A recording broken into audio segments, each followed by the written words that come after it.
is Vani. We are from ASCT Spoken English Institute, Anglayatnam.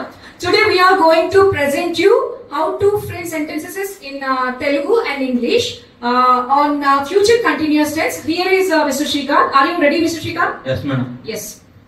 వారు రేపు ముంబైకి వెళ్తూ ఉంటారు. They will be going to Mumbai tomorrow. వారు రేపు ముంబైకి వెళ్తూ ఉంటారు. They won't be going to Mumbai tomorrow. వారు రేపు ముంబైకి వెళ్తూ ఉంటారా? Will they be going to Mumbai tomorrow? ముంబైకి వెళ్తూ ఉంటారా? Won't they be going to Mumbai tomorrow? వారు రేపు ఎక్కడికి వెళ్తూ ఉంటారు? Where will they be going tomorrow? వారు రేపు ముంబైకి ఎలా వెళ్తుంటారు? How will they be going to Mumbai tomorrow? వారు రేపు ముంబైకి ఎవరితో వెళ్తుంటారు? With whom will they be going to Mumbai tomorrow? వారు రేపు ముంబైకి ఎందుకు వెళ్తుంటారు? Why will they be going to Mumbai tomorrow?